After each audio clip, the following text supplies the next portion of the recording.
ദേവികുളങ്ങര ഗ്രാമപഞ്ചായത്തിന്റെ തീരപ്രദേശങ്ങളിൽ മാനദണ്ഡങ്ങൾ ലംഘിച്ച് നടന്നുവന്ന കായൽ മണൽ ഖനനം ഇനിയൊരു അറിയിപ്പുണ്ടാകുന്നതുവരെ അടിയന്തരമായി നിർത്തിവെക്കാൻ ജലവിഭവ വകുപ്പ് മന്ത്രി മോൻസ് ജോസഫ് ഉത്തരവിട്ടു.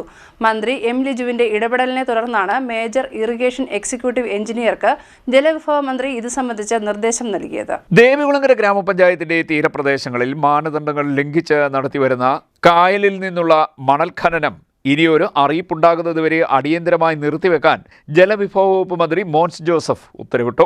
സംസ്ഥാന സഹകരണ എക്സൈസ് വകുപ്പ് മന്ത്രി എം ലിജുവിന്റെ ഇടപെടലിനെ തുടർന്നാണ് മേജർ ഇറിഗേഷൻ എക്സിക്യൂട്ടീവ് എഞ്ചിനീയർക്ക് ജലവിഭവ മന്ത്രി ഇത് സംബന്ധിച്ച നിർദ്ദേശം നൽകിയിരിക്കുന്നത്. ദേശീയപാത വികസനത്തിന്റെ ഭാഗമായാണ് കായലിൽ ഖനനം നടത്തി മണ്ണെടുക്കാൻ അനുമതി നൽകിയിരിക്കുന്നത്. എന്നാൽ ഡ്രഡ്ജിംഗ് കാരണം കായൽ തീരം ഇടിയുന്നതായും സമീപ പ്രദേശങ്ങളിലെ കിണറുകൾ ഇടിഞ്ഞു താഴുന്നതായും വീടുകൾക്ക് വ്യാപകമായ കേടുപാടുകൾ സംഭവിക്കുന്നതായും നാട്ടുകാർ മന്ത്രി ലിജുവിനോട് പരാതിപ്പെട്ടിരുന്നു. നാട്ടുകാരുടെ പരാതിയെ തുടർന്ന് മേജർ ഇറിഗേഷൻ എക്സിക്യൂട്ടീവ് എഞ്ചിനീയർ ഉൾപ്പെടെയുള്ള ഉദ്യോഗസ്ഥർ സ്ഥലങ്ങൾ സന്ദർശിച്ച് പരിശോധന നടത്തിയിരുന്നു. തീരത്തു നിന്നും അകലെ കൃത്യമായ മാനദണ്ഡങ്ങൾ പാലിച്ചുകൊണ്ട് ഒരു ഡ്രഡ്ജർ മാത്രം ഉപയോഗിച്ച് ഡ്രഡ്ജിംഗ് നടത്തണമെന്നും വലിയ വാഹനങ്ങളിൽ മണൽ കൊണ്ടുപോകാൻ പാടില്ലെന്നും ഉദ്യോഗസ്ഥർ കമ്പനിക്ക് നിർദ്ദേശം നൽകിയിരുന്നതുമാണ്. എന്നാൽ ഈ മാർഗനിർദ്ദേശങ്ങളൊന്നും പാലിക്കാതെ കമ്പനി ഡ്രഡ്ജിംഗ് തുടർന്നതോടെ പ്രദേശവാസികൾ വീണ്ടും മന്ത്രി എം ലിജുവിനെ ബന്ധപ്പെട്ടു. ഈ സാഹചര്യത്തിലാണ് ഇടപെടലുണ്ടായത്. CDNet news, Kayamkulam.